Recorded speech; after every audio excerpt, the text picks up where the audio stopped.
The ballroom was alive with laughter, clinking glasses, and music that spilled from violins like liquid gold.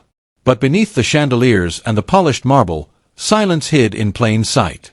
It was in the boy sitting near the corner, his body folded into a wheelchair, his small hands resting still, his eyes drifting somewhere beyond the dance floor.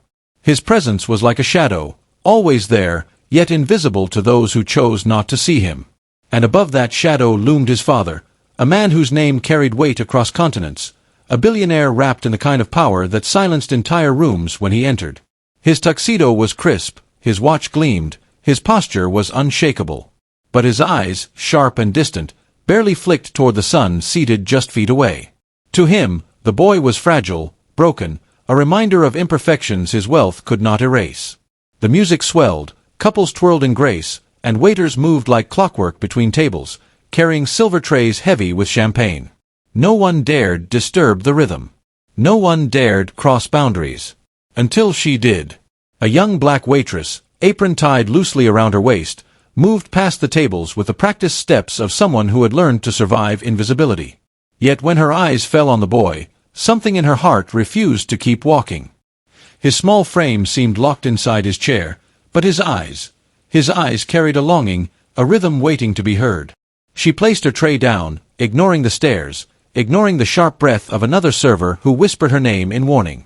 Then she did the unthinkable. She bent down, leveled her gaze with his, and placed her hand, soft, trembling but certain, on his shoulder. "Want to try?" she whispered, her voice like a secret meant only for him. The world froze. Glasses stopped mid-air. Forks paused above plates. A silence heavier than stone spread across the room. A waitress asking the heir of one of the richest men alive to dance? Outrage rippled, eyes darted, whispers hissed. The billionaire's jaw tensed, his fingers curled tight against the arm of his chair.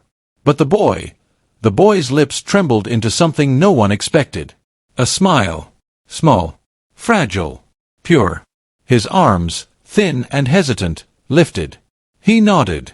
For the first time in years, his body reached toward life instead of hiding from it. She didn't lead him. No. She let him lead her. He raised his arm slightly, she stepped back. His hand trembled, she spun slowly, following his rhythm. He pointed, she swayed. It wasn't graceful. It wasn't perfect. But it was his. And in that moment, under the golden glow of the chandelier, the music belonged not to the orchestra, not to the dancers, not even to the billionaire who paid for it all. It belonged to the boy who had been unseen for far too long. Gasps spread like sparks. Some guests frowned, their pride wounded by the break in tradition. Others leaned forward, heart struck by the sight of a child claiming the floor through trembling strength. And still, the waitress moved with him, her face glowing with respect, not pity. The billionaire could not breathe. His world, built on control, wealth, and silence, was cracking. He rose from his chair, the scrape of it loud against marble. His eyes burned across the floor.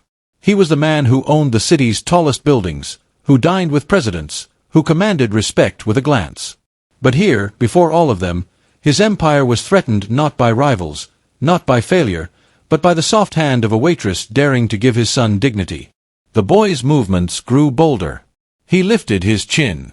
His laughter, weak but real, fluttered from his chest like music layered over music. The waitress smiled, tears forming at the corners of her eyes, but she didn't break his lead. She followed him as if he were the maestro of the night. And for those minutes, no one saw a wheelchair. No one saw fragility. They saw a child, leading. The billionaire's breath caught, his jaw locked tight. His pride screamed for him to stop it. To end the charade. To remind the world who held power here. But his feet wouldn't move. He couldn't tear his gaze from the boy he thought he knew. Whispers turned to silence again. The violins continued, softer now, as if even the music bowed to the moment. And when the boy lifted his head and locked eyes with his father, something shifted in the air. Not rebellion. Not defiance. Just a plea, see me. For the first time in his life, the billionaire could not look away. The room didn't know it yet, but they were watching a story that would change everything. Because this wasn't just a dance. It was the beginning of a war, between power and kindness, between pride and love, between a father's empire and a boy's fragile, burning need to be free. And in the center of it all stood a waitress, apron tied, shoulders straight, eyes unflinching. A woman who, in one fearless act, cracked the armor of a man whose world had never been told, no. The chandelier lights flickered like stars. The crowd held its breath. The boy's smile widened. And the billionaire, for the first time in years, felt the ground shift beneath him. What happens when the richest man in the room is no longer the most powerful? That night, the answer had only just begun. The music faltered. The air in the ballroom thickened until it felt like no one could breathe. The billionaire stood, his towering frame rigid, his polished shoes grinding against marble as if the floor itself might split under his weight. His son's fragile laughter still hung in the air, but the father's voice cut through it like a blade. "You are not paid to touch my son." It wasn't shouted. It didn't need to be. The words were delivered with a cold precision that froze the violin's mid-note, that silenced every whisper, that made the chandeliers seem to tremble. Above the room, the staff scattered like shadows under his gaze. The orchestra faltered into silence. Even the dancers stilled, eyes darting between the billionaire's clenched jaw and the waitress's trembling hands. Her name was never spoken. To him, she wasn't a woman. She wasn't a soul. She was staff. Replaceable. Invisible. And yet she stood there, her apron still tied, her hand steady even though her heart raced against her chest. She could feel every eye, every unspoken judgment, every threat hanging heavy in the space between her and the most powerful man in the room. But when she spoke, her words didn't beg.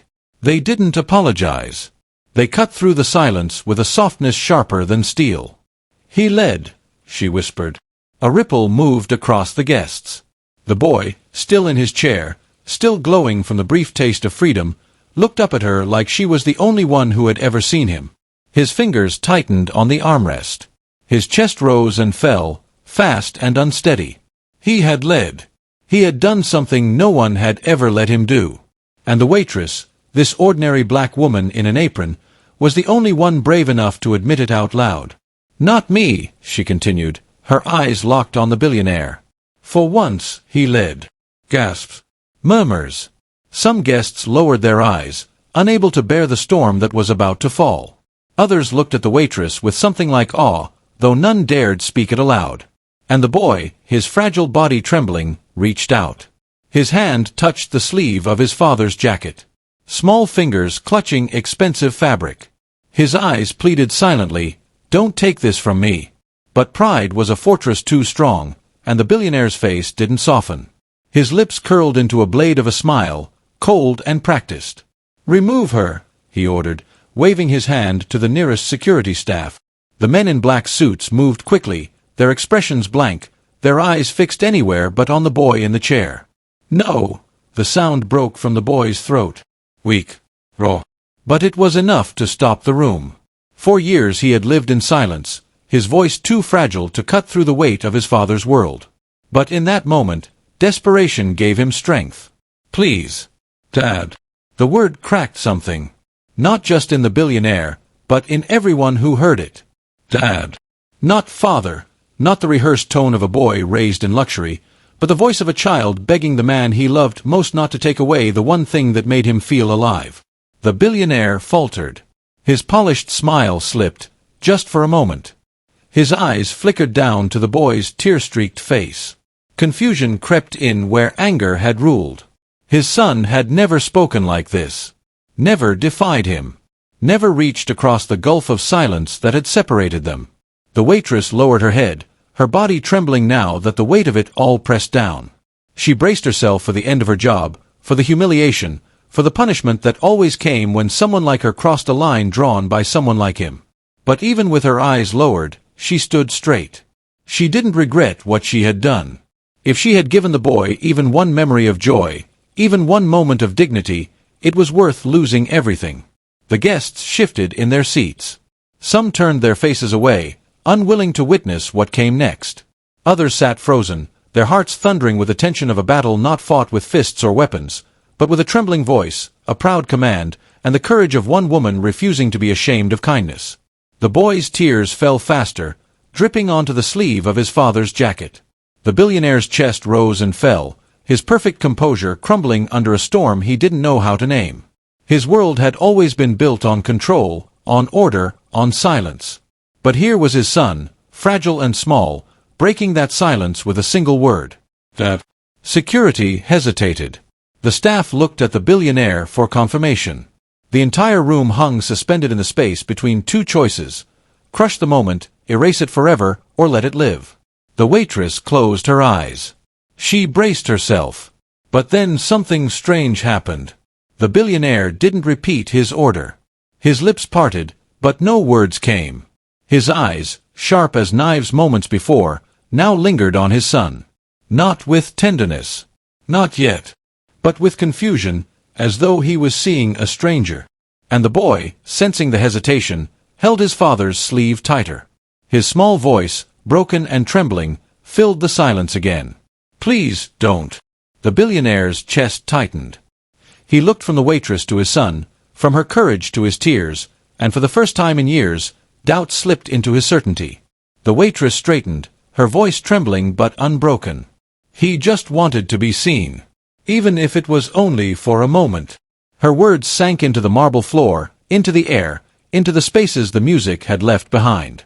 They lingered like truth too sharp to ignore. And though the billionaire said nothing, though his pride refused to bend, something inside him shifted. A crack in the armor. A question he could not silence. The conflict was no longer just between a father and a waitress. It was a battle between power and kindness, between pride and love, between a man who thought he controlled the world and a boy who had finally found the courage to ask for one simple thing: to lead. And though the billionaire tried to mask it, his certainty was crumbling. He had spent his life conquering empires. But this fight, this small, fragile plea from his own son, was the one battle he wasn't prepared to face. The music had ended. The night wasn't over. The story was only beginning. That night, the billionaire could not rest. He lay in his king-sized bed, sheets of silk pulled across his body, the city lights painting gold and silver across the walls of his penthouse. The skyline was his creation. Towers he built pierced the night sky, monuments of wealth and dominance. He had everything a man could dream of: power, respect, fear.